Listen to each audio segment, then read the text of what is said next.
Chapter 1. Ignoring the Rejection Rocket. Make rejection your ally instead of your enemy.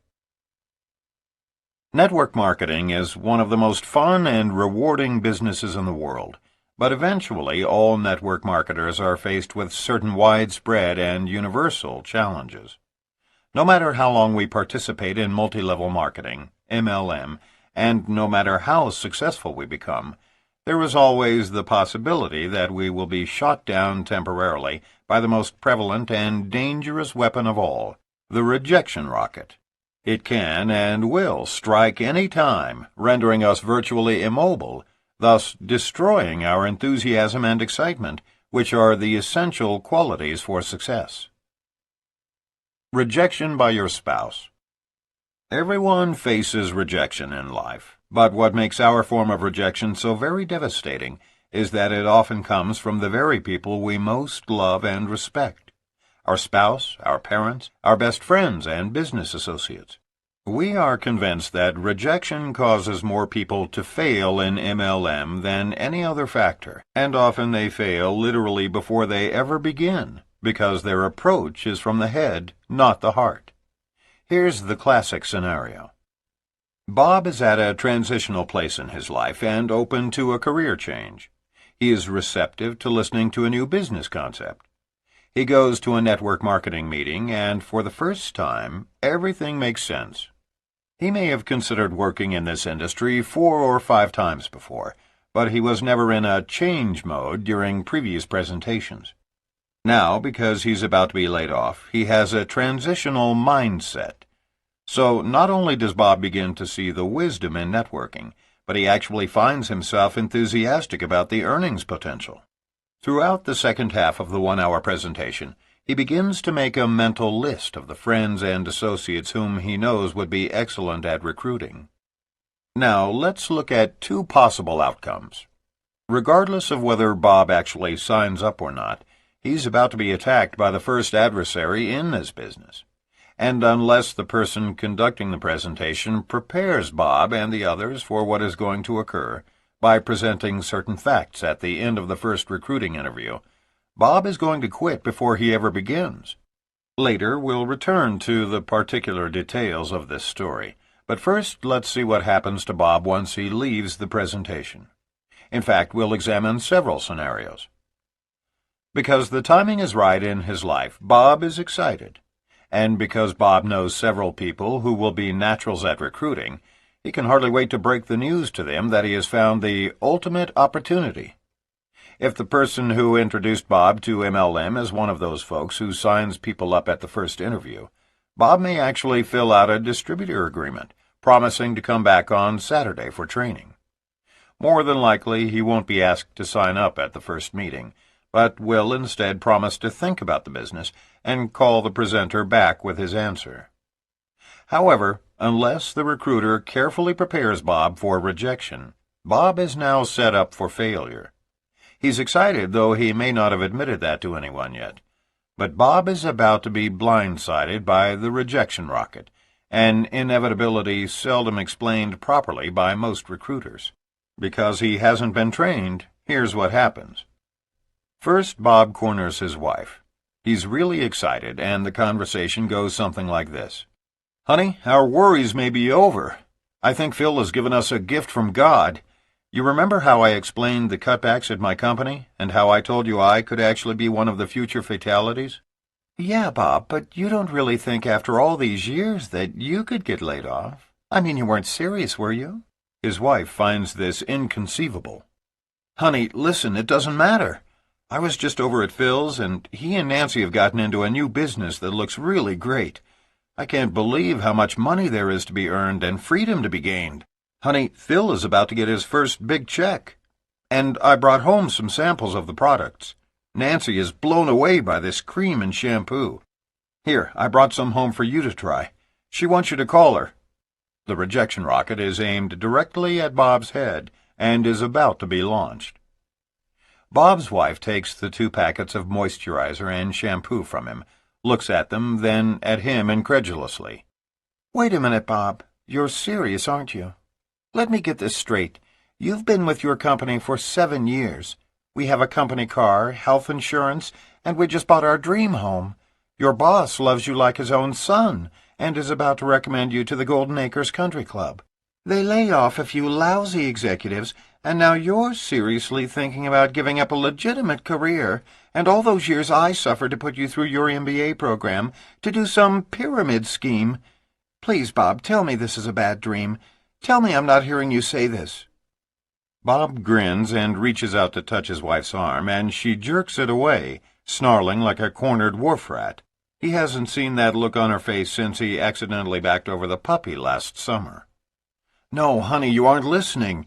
We've got a chance here to get in early. We can be earning over $20,000 a month in a year.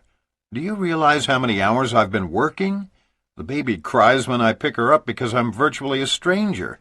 They've laid off 35 men and women this quarter, and I could be next. Honey, look, I'm telling you, Phil and Nancy are our friends. They aren't— Oh, come on, Bob, interrupts his wife. You yourself have said that Phil is irresponsible. He failed at that tire company. He failed at life insurance. Then he tried that stupid greeting card deal, and we both laughed at how dumb that was. Bob, you're not thinking straight. She softens and launches a new tactic. Bob, honey, we're set. You said so yourself. And besides, what am I going to tell my parents? That you left your company to sell shampoo door to door? Bob has just heard the same spousal arguments that countless other men and women have heard over the years. It could easily have been Bob leveling the same objections at his wife, who just returned from her first serious network marketing presentation. Often it's the wife who is bombarded by personal affronts from her husband. Had Bob simply said nothing until he could get his wife to Phil and Nancy's for a legitimate presentation, the rejection rocket would have never been launched. Or, had the approach been emotionally positive instead of intellectually negative, the outcome might have been different. But keep in mind that even if the circumstances differ, the outcome is often the same. This discussion could have happened on a Sunday morning following a Saturday training session in which Bob had already signed a distributor application. It doesn't really matter. The point is this. We are convinced that as many as 50% of all potentially successful networkers fail before ever getting started because their sponsor does not prepare them for the spouse rejection rocket. The tragedy is that those very circumstances could quite easily be minimized, if not completely eliminated, through preparation and proactive measures. It's the responsibility of every recruiter to fully prepare prospects for rejection, then provide them with the tools to overcome rejection. Phil should have insisted that Bob bring his wife to a full-blown presentation, either at this first briefing or at another one soon to follow. In addition, he should have said emphatically, Bob, don't try to explain this to your wife until you have more information. Or better yet, bring her to us. Rejection by family and friends. Before presenting solutions to the previous problem, let's first scrutinize another scenario that occurs frequently. Although the participants are somewhat different, the outcome is equally predictable and negative. We begin by assuming that Bob's wife is as excited as he is about this network marketing opportunity. Let's also assume that Bob has signed up, and both he and his wife have been trained and prepared for any and all rejection. Initially, Bob decides to take the lead until their new infant is a little older. His wife will join Bob later. Bob can anticipate the primary objections used by prospective MLMers and has memorized a response for each one. In fact, he's quite proud of his knowledge and is even perhaps a little cocky about his ability to overcome objections. Bob is excited about his new skills of persuasion, believing with a smug self-confidence that he can effectively counter each objection. He's convinced that in this battle of wits, his prospects are unarmed. He fully expects to win any and all debates about network marketing, and prove to each of his friends that his new venture is far superior to traditional business. Equipped with that knowledge, he picks up the telephone and begins calling his 25 best prospects, those people whom he would love to spend the rest of his life with in a partnership. Usually one of three outcomes is predictable, so let's evaluate all three. Winning the battle. The first outcome is what we call winning the battle. Bob has just gotten past his close friend's secretary and is beginning his prospecting conversation. This is a man Bob has known since high school. Their lives are quite different now, so they see each other infrequently, but have nevertheless retained their warm friendship. The conversation begins with small talk, but let's move ahead to the actual dialogue about the business. Bob begins his approach. "You know, Steve, the other reason I called is to try to set up a convenient time when you and Sally can come over and take a look at a new business my wife and I have—" Steve cuts in. "Bob, it sounds like one of those pyramid deals to me. Don't tell me you and Christy have been sucked into one of those scams." Of course, Bob has been trained, albeit improperly, to handle objections, and he's armed for battle. "Actually, Steve, I can understand your reluctance to look at a deal like this, but all I ask is that you remain open-minded for a 45-minute presentation. Let me ask you, Steve, would Tuesday or Thursday be better for you?"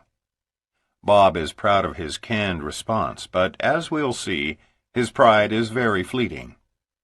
"Come on, Bob. You and I go way back. You can cut out the memorized speeches and shoot me straight. Sal and I aren't the least bit interested in one of those deals.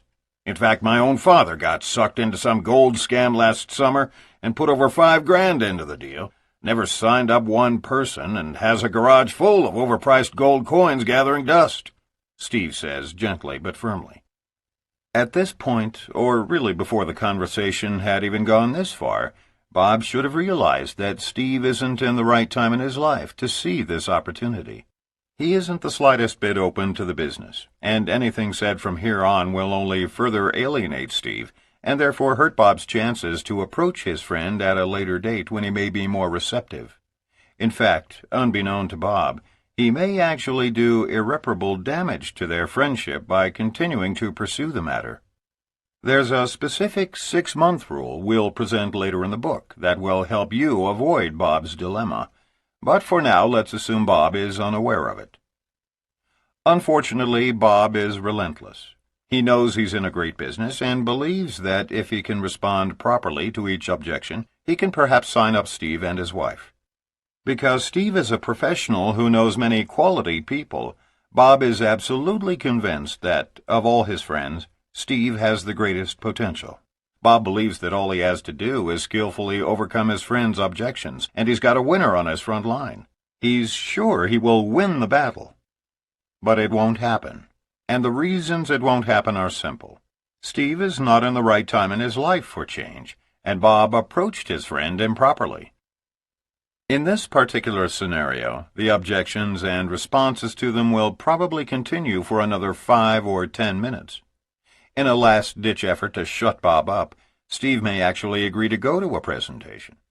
Of course, the chances that he will actually attend are slim to none. In this winning the battle scenario, more than likely Bob's prospect will be a no-show, and in the long run, he will even lose the war. Unable to apply the 6-month rule, the battle will never again be waged, let alone won. In other words, another potentially great network marketer is history. And you can bet Steve will tell 10 other friends at a future cocktail party just how bizarre and frenzied their former friend Bob has become. Kiss 10 more possible networkers goodbye. Positive negative. The second outcome is what we call the positive negative.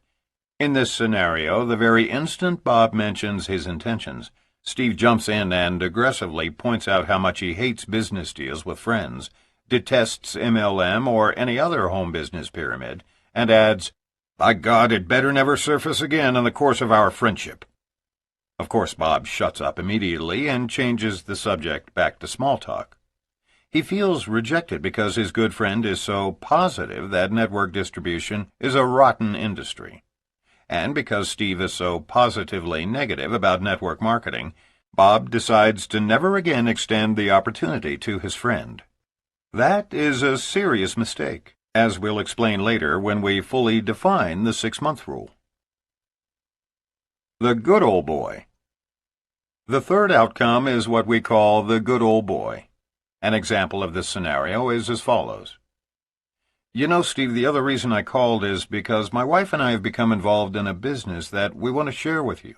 It will take about an hour at the most, and we can see you on Tuesday evening at 8 o'clock or Thursday at 7:30. Which is better for you? Steve answers pleasantly, "Gosh, Robert, it sounds great. Can you tell me just a little about it?" Well, Steve, I'd rather not discuss it over the telephone, because it's about 90% visual. I'd like for you and Sally to see a brief video, then actually sample some products and take home some literature to examine. But I can tell you that this company is expanding globally, and they're looking for brand new recruiters and trainers who have always wanted to earn over $25,000 a month.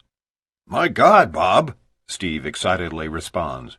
$25,000 a month? Phew, I can tell you right now we are always open-minded to new opportunities, especially when there's that kind of earnings potential. I think Thursday would be our best bet. What time? This last scenario is actually somewhat common when new distributors are calling friends. In MLM, we refer to friends as one's warm market, because most family members and close friends do not want to reject you. They will often agree to things they don't want, just to be warm, hence the terminology. But we can assure you that often as many as half of all warm market appointments, and by that we mean friends, family, and associates, who commit to coming to your home for a private business presentation, will not show up. And that can be more devastating than any other form of rejection because you'll feel deceived. So remember, no matter how nice they are on the telephone, half of your family and friends may not show up for your meetings, especially if you tell them about products and brochures, videos and samples. Knowing this fact ahead of time softens the pain. Simply put, all people detest rejection, especially rejection by friends and family. Frank Pinelli of West Lynn, Oregon, had been in the business all of 1 week when he experienced one of the worst rejections of his life. As he explains, "I couldn't wait to meet for breakfast with a man whom I had come to respect and admire. Like me, he was a realtor, and a very successful one. Both of us were in the process of leaving real estate to start our own businesses, and I assumed that would give us grounds for being mutually supportive of each other. As I began to describe my networking business to him, without a moment's hesitation, he told me that even if he was a panhandler on the street, pushing a cart around, the last thing in the world he would ever do is network marketing. I grew numb. My world, for the moment, was destroyed. A respected friend had, in so many words, called me worse than a bum living on the streets. 2 years have passed, and today I truly owe my ex-friend a debt of gratitude. He so enraged me that I vowed to become hugely successful, just to show him how wrong he was. His having treated me like such a jerk is to this day a significant part of what drives me. Today, Frank, together with his wife Joanne, earns about $5,000 per month.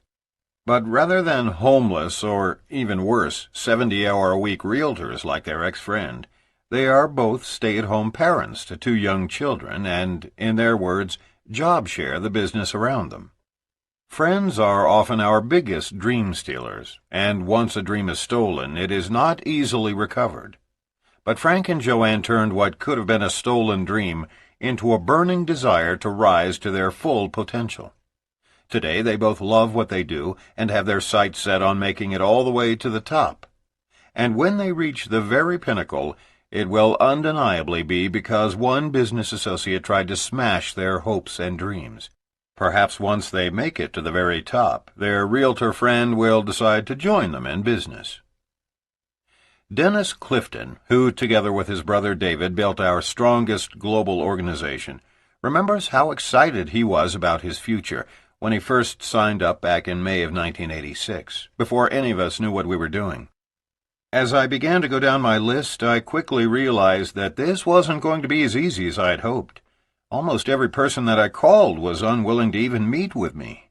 But in spite of this, my positive attitude was holding up, until one morning. I had a friend who worked as a disc jockey at a local radio station. I called him at work and began to explain what I was doing. His response was something I had never experienced before. He actually began to laugh out loud.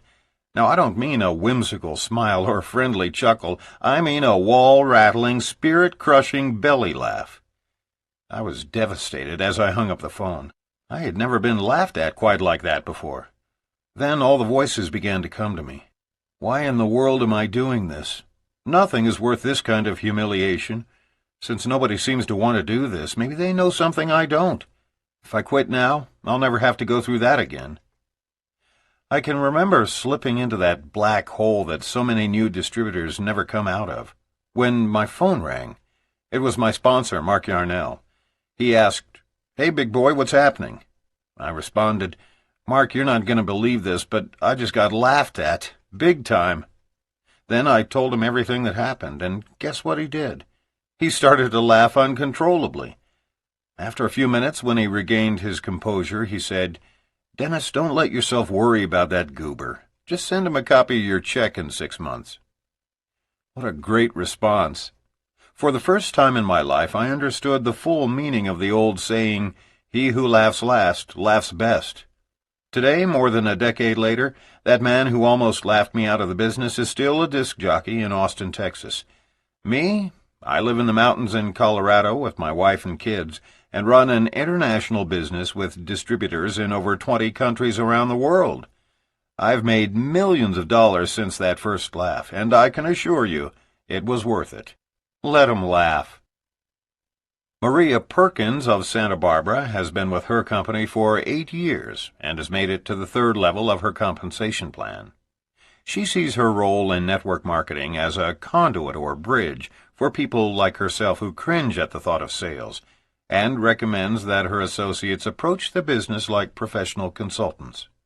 In order to sustain herself through these years, she plays her own mental imagery tape in her mind. No matter if it was my 40-year-old baby brother smirking at my efforts, the people who swore they would show up and didn't, or even the friends who suddenly viewed me as some ex-con about to bamboozle them into my newest scam, they all led me to the mountaintop, and it is here I shall remain. Maria is convinced that we all have to operate on our own agenda, not someone else's.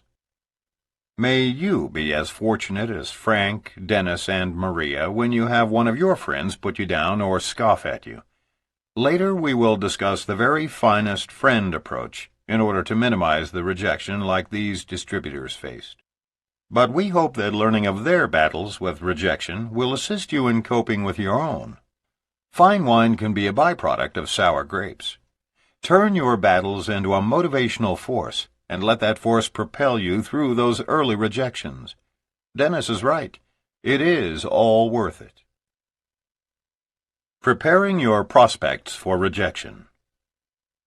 The rejection rocket can be leveled at you any time in your career, and the problem is that you generally don't see it coming. It's a stealth weapon.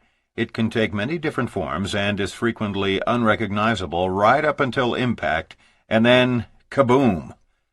While we certainly cannot help you anticipate every potential kind of rejection, we can definitely prepare you for those forms of rejection which are the most destructive. Avoidance of these dangerous weapons is fairly simple if you begin programming your networking professionals at the very beginning, literally during the close of the first recruiting meeting. Let's set the stage. You have just presented your business opportunity effectively by following a specific format. One we'll explain in a later chapter. And you're convinced that 3 of the 5 prospects sitting in your living room are tremendously excited about the income potential. They've asked all the right questions, and you've answered them to the best of your ability. You've played the video, very clearly and simply explained the numbers during your board presentation, handed them some samples, and finally explained that training is here at your home next Saturday at 10 o'clock a.m. You're ready for the closing comments. Comments specifically calculated to call their attention to rejection and assist them in avoiding it before they are sideswiped. We are irrevocably convinced that most people who leave the first presentation excited but never sign up or return for training are usually fatalities of the easily avoided rejection rocket. Here's how we prepare our unwary prospects. We suggest you memorize or paraphrase this for your own use, speaking in the singular or plural accordingly. Folks, I know some of you are excited about the numbers you've heard today. I realize that you will want to do your due diligence, as would any responsible entrepreneur. But let's face it, if I'm right, if you really can earn this kind of monthly income and semi-retire in 3 to 4 years, or at least have substantial personal and financial freedom, you'd have to be brain dead not to take me up on this deal. But I want to warn you about the 2 primary causes of failure, so you can avoid them while you're doing your investigating. Don't be afraid to use a comment like brain dead on your prospects, no matter how successful or professional they appear. We've never had anyone fail to laugh at the comment. But more importantly, you are asserting your obvious leadership, a quality they desperately need to observe in their mentor before considering joining our industry. The first cause of failure occurs when you network marketers listen to people who don't know what they're talking about. The second cause of failure results from their not listening to those of us who do know what we're talking about. Let me give you an example.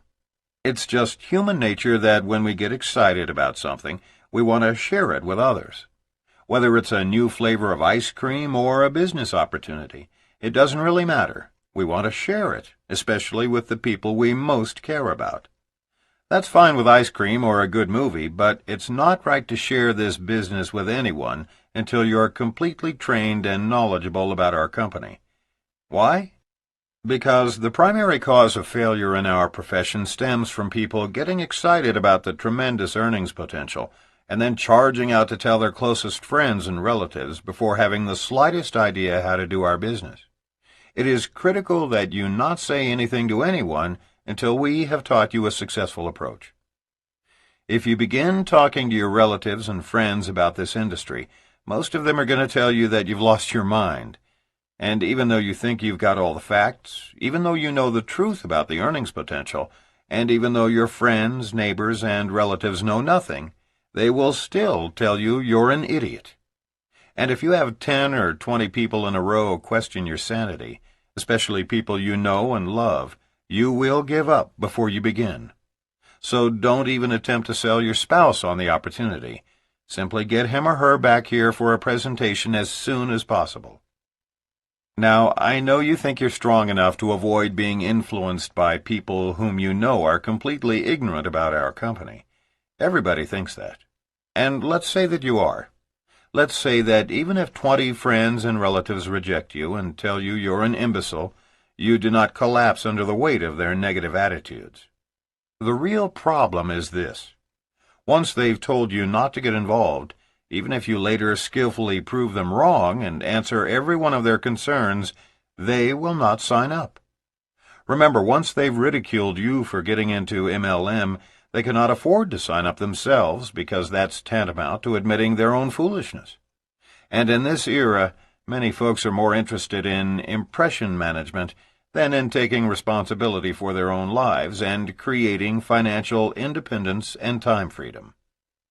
So, until you've been signed up, made a commitment, and been trained professionally, do not, and I mean this emphatically, do not approach your friends, relatives, or even your spouse with this business until we have taught you how to share this information with them. Some of your very best warm market recruits will never join you, no matter how successful you become, if you approach them improperly. Years of experience have taught us that the single largest cause of failure results from listening to people who don't know what they are talking about. Here's the problem. New prospects' friends and family don't know anything about your company or the business of networking, and in their ignorance they are certain it must be a scam. Until you are involved financially, they sense you are not really committed, so they will do everything in their power to save you from making a big mistake. When you say, "Hey everybody, I'm getting ready to open a new restaurant," you can count on the response. "Are you sure you want to do that? I've heard most startups go under." However, once you have already made the investment, your family and friends will do everything in their power to support you in your new venture. When you say, "Hey everybody, I've just opened a new restaurant," the response will likely be, "Oh, good for you. When can we come?" Rejection by family and friends is by far one of the biggest challenges in network marketing. But you can only change their attitudes by changing your own.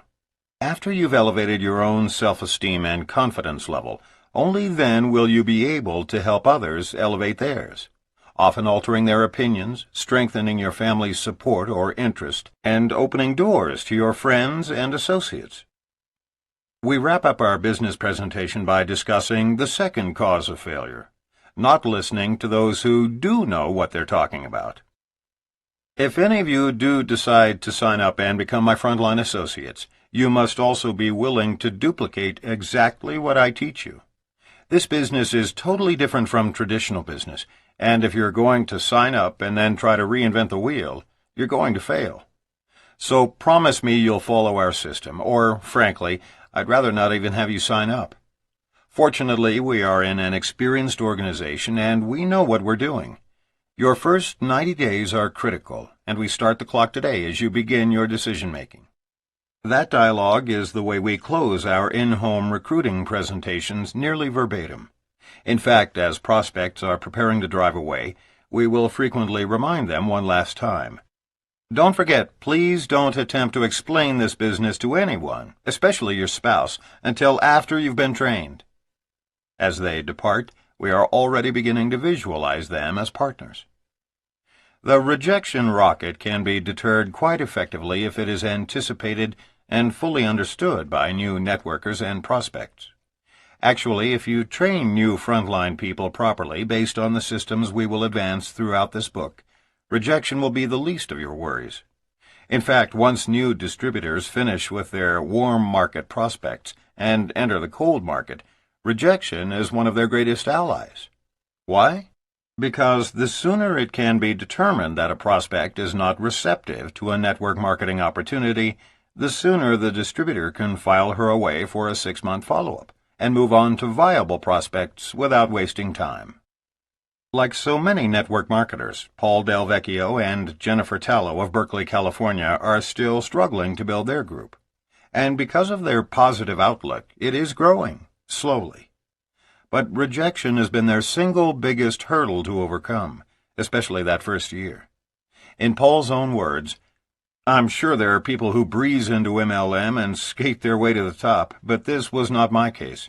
I'm a college dropout who spent my young adult years pursuing poetry, the classical guitar, and Eastern philosophy. I had no background in business, spent most of my time in seclusion, and drove an old '76 Chevy pickup with a snaggle-tooth bumper that I couldn't afford to have repaired. Being somewhat introverted by nature, I'd have to describe my first year in MLM like the South American diplomat who, at an elegant embassy function, tried to explain in his halting English why he and his wife had no children. "My wife, she is impregnable." But when that clearly didn't evoke the response he had expected, he tried again. "I mean, she is unbearable." Puzzled by their shocked expressions, he tried one more run at it with, No, what I mean to say is, she is inconceivable." I felt just as inadequate as that diplomat in my communication skills as I loaded up my truck and went down to the business district to approach strangers in suits about big money and free time, and let me tell you, they were not at all amused. And so I systematically tried everything under the sun to avoid the pain of rejection, including the art of managing a non-existent downline, but it always comes back to taking action and maintaining a positive, open attitude. Napoleon Hill, the author of the classic Think and Grow Rich, helped me understand that my state of mind must be one of absolute belief in what I am communicating to others and in my ability to deliver the message, not just a mere hope or a wish. For me, this business has been the greatest self-development course in the world. As I leave the house to prospect, I've learned that I can create one of two mindsets. I can strive to be well received by those I approach, and that is a one-step process called perseverance. Or I can try to avoid the pain of rejection, and that is a 3-step formula. Say nothing, do nothing, be nothing. Persistence coupled with absolute belief can never be defeated. And that is precisely why we know that Paul and Jenny will prosper abundantly. Call reluctance. Often the mere fear and anticipation of rejection will keep new networkers at home. Fear of getting started is one of the primary causes of failure in our industry. It is an obvious but unspoken phenomenon.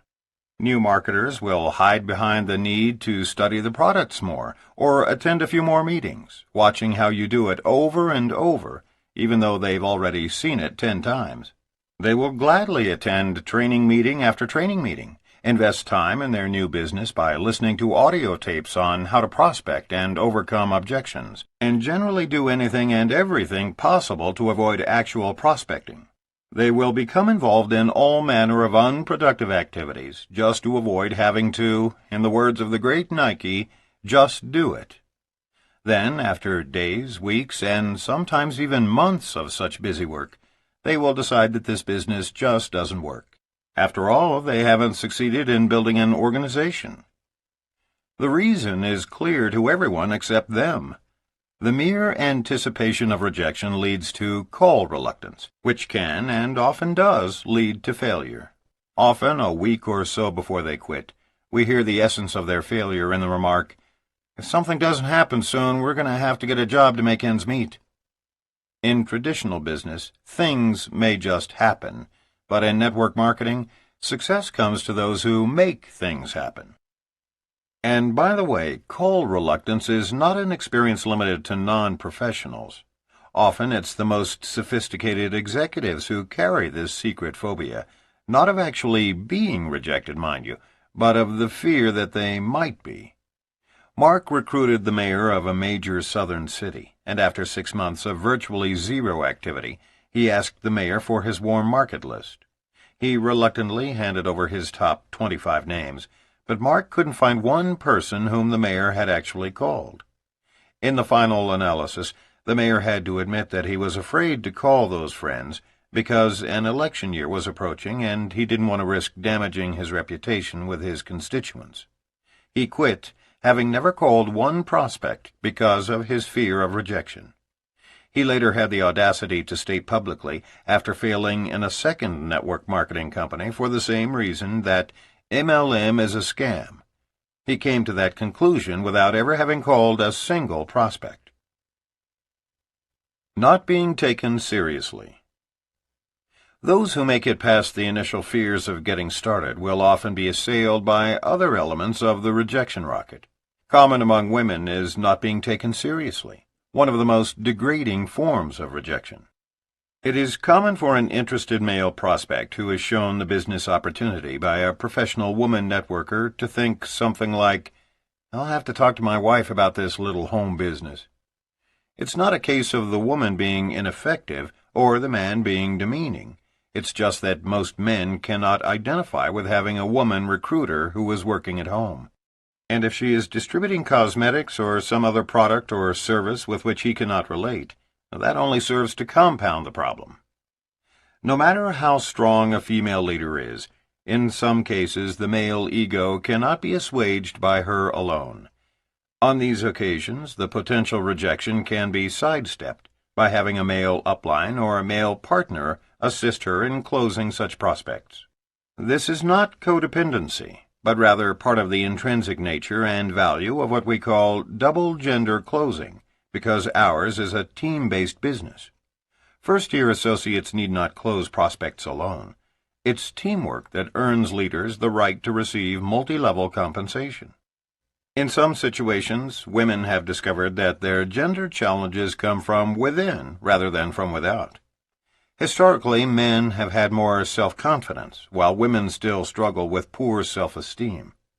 For years, some women have been financially dependent on their husbands, and frequently overlooked for promotions in the workplace. We realize this is changing in America, but this phenomenon is still prevalent in Eastern cultures and among older generations. Women have so very much to offer this industry, their companies, their husbands and male partners, and certainly the members of their own organizations. The problem has stemmed from an industry-wide lack of awareness about just how much women have to give and how needed feminine qualities are in today's global marketplace. The role of women is on the threshold of explosive change, along with their image. If you suspect that you are being rejected because of an attitude you project, then take some time to work on your own personal growth before attempting to build an organization. Read books, attend seminars, and listen to audio tapes to enhance your self-image. Surround yourself with positive people who constantly remind you of your worth as a person and the contributions you are capable of making. Shake off any residue of negative self-esteem, any emotional baggage that you may be carrying around, and take pride in yourself. It is important to understand that you have a greatness and an unlimited potential to elevate everyone around you. Practice exuding your inner strength with your head held high, and you will see an immediate difference in your general acceptance, your leadership success, and your income. Perhaps no woman in network marketing's 45-year span has better exemplified the transition that can occur in a woman's life once she begins to accept and project her strength than Kathy Dennison. At the age of 30, Kathy Dennison awakened to realize that she was living a nightmare. She was in an abusive marriage, and her 12-year-old daughter was suffering the pain of seeing her mother mistreated. She decided it was time to take action. She left her husband and moved to the tiny town of Basalt, Colorado, where she began cleaning houses to support herself and her child. While her personal life improved dramatically over the next few years, her finances were in shambles. But without a degree, there were few options available to her. Kathy had always believed that she had the talent and mindset to become a millionaire, but her introduction to MLM was the very first time she'd ever been exposed to a business with no limits and no major capital investment. Within 5 years, she would be relaxing on the beach in San Diego in her dream home with a husband, Mark Yarnell, who shares her goals and dreams.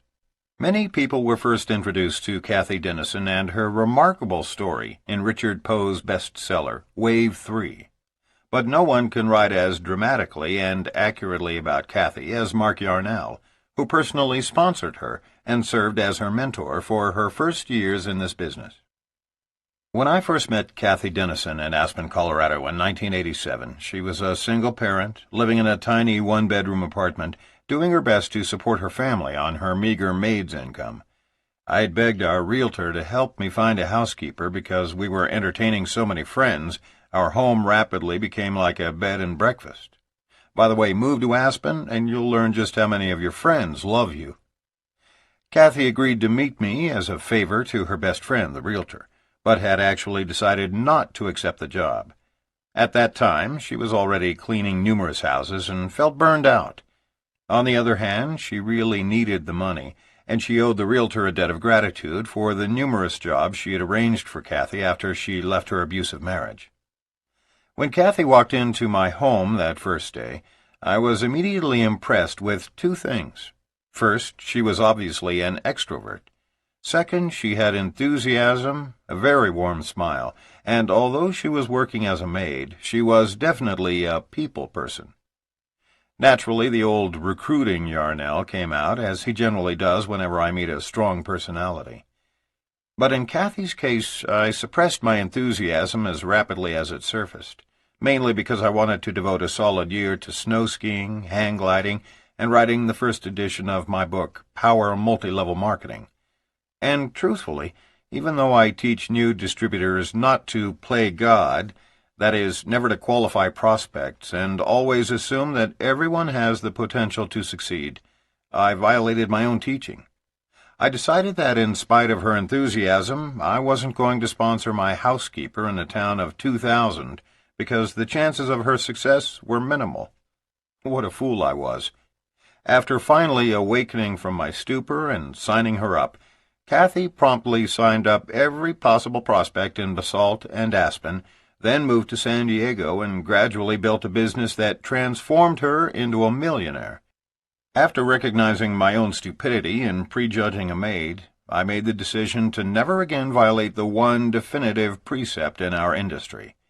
There's a seed of greatness in everyone. Never qualify prospects for any reason. Nearly a decade later, Kathy Dennison is one of network marketing's true heroines. As more women like Kathy join our industry, and we continue to hear more financial and emotional rags-to-riches stories, women will continue to occupy positions of importance in increasing numbers. And as Richard Poe so correctly pointed out in Wave 3, Denison's stripped-down approach served her well. She rose from a lowly maid to a millionaire in just a few years. In 1997, Kathy was named one of the top 10 women of distinction in Jerry Hoffman's International Directory of Network Marketing.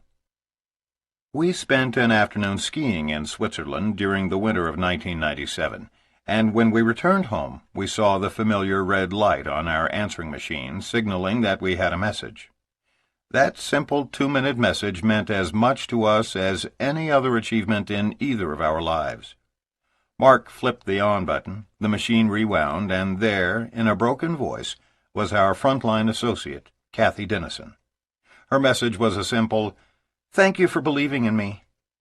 That afternoon, Kathy and her wonderful partner/husband, Mark Yarnell, had received their millionaire's pin from the Home Office, signifying that they had earned over $1 million, thus inducting themselves into the company's elite millionaires club. So overwhelmed and appreciative was Kathy, so moving was her message, that we sat down and silently shed tears of joy.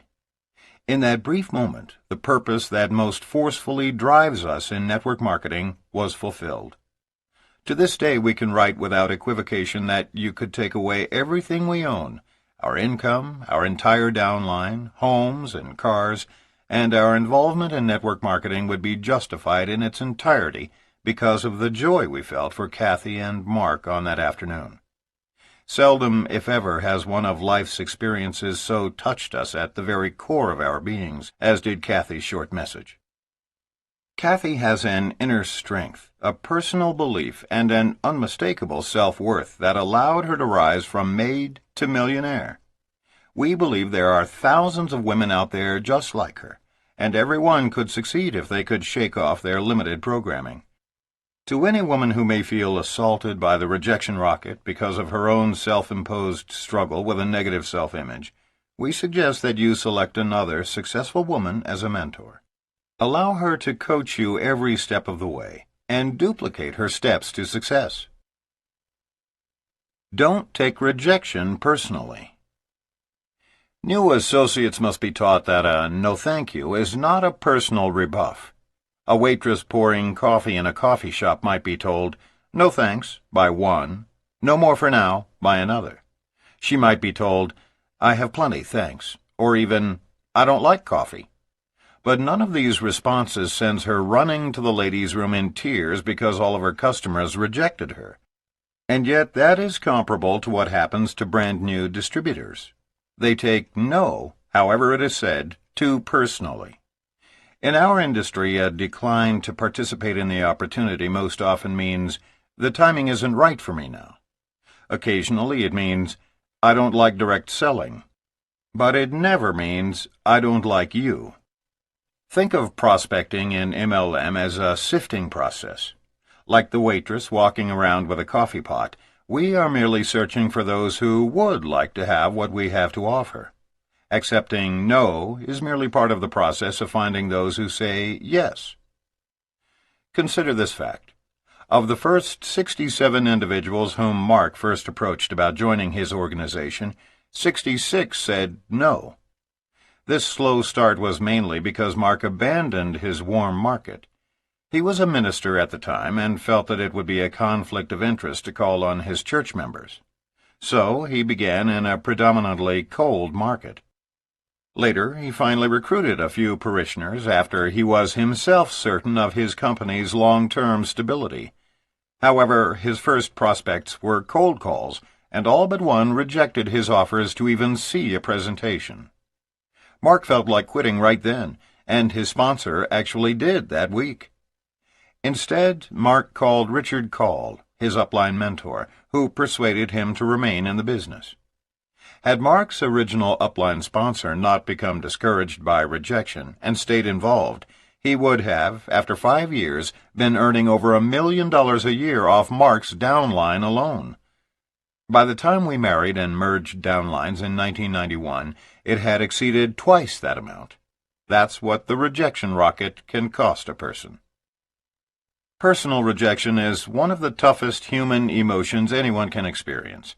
But as we all know, life is about balance, and where there is rejection, there must also be acceptance. Dealing with it is an ongoing task. At one point, rejection nearly drove Phil Mims of Grapevine, Texas, out of networking. As he explains, "I had a good career with 17 years in the wholesale jewelry business prior to getting involved with network marketing. That career gave me a good lifestyle, wonderful friends, and a professional ego. Making the transition into MLM meant starting over, forcing me out of my comfort zone. As I approached friends, family, and jewelry associates to be either my customers or to join me in business, I watched personalities change. Friends became cold and distrusting. My family began to snicker. Jewelry associates responded with concern for my sanity. It hurt me when they appeared to feel that I was taking advantage of them and abusing our relationships. I wanted to just say, okay, never mind, and head back into my comfort zone and secure jewelry life. I almost quit network marketing entirely. Those feelings continued for my first 18 months in MLM because my friends were important and their acceptance was crucial. Then it hit me. Some members of my downline began thanking me. They expressed their gratitude for my help and for leading them to great changes in their lives. Wow! The acknowledgement made my heart pound and my eyes tear up. It dawned on me that if I were to quit and return to my jewelry business, I would perhaps lose my new friends and business associates whom I really liked better. Networkers are such caring, sharing, giving, and excited people who, like me, are seeking success, peace, and freedom. Traditional business offers these things for a few people, whereas success is possible for so many in network marketing. To remember now that I almost quit because of my wounded pride helps me to understand what my new downline reps face. Shedding my old self and becoming a new person was indeed a painful transition. The hardest thing I ever did was to leave the comfort zone of my jewelry business. But as a result of my newfound personal freedom, personal growth, and feelings of appreciation, I found a bigger and better comfort zone. I'll always be a networker, thankful that God opens doors, provides the courage to go through them, and furnishes the light to guide my way. Not talking to enough people. If we only talk to a dozen people in the course of a week, the art of rejection by those few becomes bigger than life. If we contact a few dozen people each week, rejection is no problem, because a few will always get involved. Remember this law of balance. Increase the number of approaches and decrease the impact of rejection. Susan averaged 10 contacts a week in her business because she was working part-time and had an extremely busy schedule. Because she was working from her warm market list, she had a high ratio of positive responses. 5 promised to come to her Tuesday night business briefing to learn more about this opportunity. 2 actually showed, but neither signed. All she could think about were the 3 who didn't show, and the fact that they didn't even have the courtesy to call and cancel. 4 more weeks of that kind of rejection, and she will be out of the business. Why? Because her prospecting numbers are too small. Susan may be a hypothetical prospect in our example, but such low-number prospecting can, and indeed has, forced would-be legends right out of business, shot down by rejection. Unless, as a part-timer, you are approaching at least 5 to 10 prospects per day, you are not serious about succeeding in this business. As a serious part-timer, those numbers should increase, and as a full-timer, they can grow to 30 or more per day once entering the cold market. Meeting attendance and brochure reading doesn't count as real-time. When first launching your business, if your goal is to build an organization, 80% of your time should be spent prospecting. All other activity is busy work until you have achieved a certain level of success. Do not become a professional audience participator. Get out of the bleachers and onto the field. In contrast to Susan, the 2 of us prospected huge numbers of people when first building our individual organizations. Before marrying Renee, Mark's biggest rejection rocket was launched when 6 of his 7 frontline executives bailed out and went into a vitamin deal back in 1986. He didn't just lose 6 out of 7 distributors, he lost major leaders. That is the ultimate rejection. Again, he leaned on Richard Call to keep him focused on the importance of perseverance. Consider the impact of Richard's inspiration. There were 2 major triumphs. First, the one remaining executive distributorship today earns us more than 50% of our income. Second, because Mark continued to approach large numbers of prospects, he had 7 more qualifying executives who would soon take the place of those who left. Remember, it is the sheer magnitude of the numbers of prospects we approach that keeps us from overreacting to those who do reject our approaches. Prospecting small numbers makes the rejection bigger than life. Prospecting large numbers focuses our attention on those who say yes. If you make contact with 100 people in the course of a week, 20 of whom say, "Yes, I'd be interested in looking at what you have," and 80 of whom say, "No thanks," your focus will be on the positive. Out of that 20, you will be excited about the 3 who signed up, rather than the 80 who weren't interested. On the other hand, if you approach only 10 people, 2 of whom say they are willing to take a look and then decide against it, your attention inevitably is on the entire 10 who got away. Network marketing begins as a numbers game and evolves into a people business while a legitimate organization of excited networkers is being built. The narrow focus syndrome. Many people make the mistake of inviting rejection by presenting a far too narrow focus. They often promote a single product or just one division of their company, as opposed to creating wide appeal by stressing the leveraged income and free time that result from orders of commonly used products and services. Network marketing is intrinsically designed to appeal to everyone. It is not meant to be an elitist club, nor is it effective if you promote just a single product line. And yet newcomers and old-timers alike often make this mistake. Some people failed to earn as much as they should have when their company added an exciting new nutritional division in the early 90s, and the reason is obvious. Even liberal estimates suggest that less than 30% of the population used vitamin supplements back then. Thus, 7 out of 10 people approached with only the new division just weren't interested. They couldn't relate to nutritional products and were unwilling to change their behavior. The original division upon which the company was founded consisted of personal care products. 100% of our population bathes, shampoos, shaves, moisturizes, deodorizes, and brushes their teeth with reasonable regularity. So success would have been more widespread had the distributors offered both lines of products in their presentations, thereby avoiding the needless problems created by limited focus. Even more significant, they should have been selling prospects with the American dream, big money and free time. Nearly everyone is interested in ways to achieve wealth, so focus your presentations on personal and financial freedom, making certain to call your prospects' attention to all your products, services, and divisions. This comprehensive approach is how legends ultimately build large and dynamic organizations. Turning rejection into positive motivation. John Corkill worked for a large title insurance company for 10 years, the same one his father had been employed by for over 40 years. They enjoyed working together and shared a track record of success.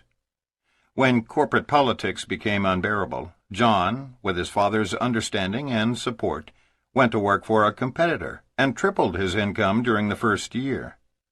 Over the next 5 years, he created a 6-figure income. Then, due to a merger, he was laid off. His father, still with the original title insurance company, was now in charge of starting a new division and offered his son a full-time position, but the company could only pay him a pittance of his previous income.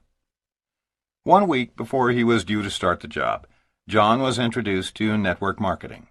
He found the right company and chose to go full-time immediately. After receiving the news, his father's comment was, "John, I guess everyone has to do something. However, if you fail at that one, you can always sell makeup since one of the largest companies is based right here in Dallas. But whatever you do, I just hope you're not going to come over to my house and try to push your products on your own dad. I know all about network marketing. Those people make $200 a month, and 9 out of 10 of them fail. John assured his father that his disapproval of the new career path he had chosen was understandable, and that he just didn't want to rely on his father for normal family support. When John did not become defensive, something clicked in his father, who seemed to realize that he was treating his son like a carpetbagger. He asked John to sit down and began inquiring about his goals. When his father was convinced that his son was fully committed to becoming the 1 out of 10 who succeeds, as he had done with the company in which they both worked, the father-son relationship was back on track. For John, the story of his father's rejection-turned-acceptance became a driving force that motivated him to stick with his new network marketing business. Not only is he well on his way, appreciative for his father's rejection and eventual acceptance, but John plans to retire at the same time as his father, so that they can enjoy the wealth together, grateful for his father having started him off on the right foot. Reaction to family rejection can often be redirected, becoming a positive force for building your business. Summary. Failure in network marketing often results from 2 problems. 1. The new distributor's argumentative approach in recruiting frontline people who have already made it obvious that the timing isn't right in their lives. 2. The mistaken belief that the goal is to overcome objections, sign up people at all cost, then drag them across the finish line through motivation and management systems. If warm or cold market prospects are approached properly, they will only reject your offer if the timing is not right, in which case you want to gently back off and reapproach them every 6 months. Rejection is your ally, not your adversary, and if handled properly, it will expedite your recruiting activities and actually set you up for a positive outcome. Don't talk about this business with friends or relatives until after you have made a commitment and have been trained. Make it a point to teach this at the close of your presentation. As you begin talking to prospects, you have the choice of creating one of 2 mindsets. 1. You can strive to be well received by those you approach by setting yourself up for a friendly callback. 2. You can try to avoid the pain of rejection by saying nothing, doing nothing, being nothing. Persistence, coupled with absolute belief, can never be defeated. When you are not getting the support that you desire from family and friends, begin first by focusing on your own attitude, and changes in their behavior will naturally follow. Once you are trained, begin immediately by picking up the phone and calling the people on your list.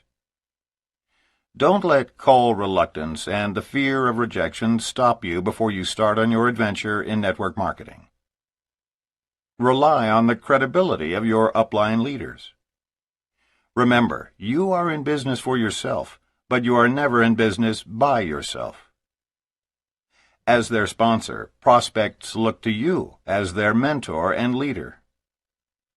If you are feeling low self-esteem, read, study, listen to tapes, attend seminars, and do all that you can to continue working on your personal growth. As you grow personally, so will your networking business. And as your business grows, so will you. Building too slowly is discouraging, and often results in networkers focusing on those who rejected the opportunity, rather than on those who accepted an invitation to look at the business. The growth of your business will be in direct proportion to the numbers of people you are prospecting on a regular, daily basis. Network marketing is a numbers game after the first 90 days of warm marketing. It becomes a people business once distributors begin interacting with their sponsors to build their organizations. Rejection is not to be taken personally, but merely as an indication that the timing isn't right in people's lives. Persevere with every ounce of enthusiasm in order to give yourself the necessary excitement to do this business correctly. Prospecting small numbers makes the act of rejection bigger than life. Prospecting larger numbers focuses your attention on those who said yes. Don't make the mistake of presenting too narrow a focus, that is, by promoting a single product or just one division of your company. Create wide appeal by stressing leveraged income and time freedom based on generating orders of commonly used products and services. When retailing, 1. Offer your customers the opportunity to redirect their spending on commonly used products they are already using. 2. Educate your customers about all your new products or services, thereby undertaking to change their behavior. Rejection can be redirected to become a force for good in building your business.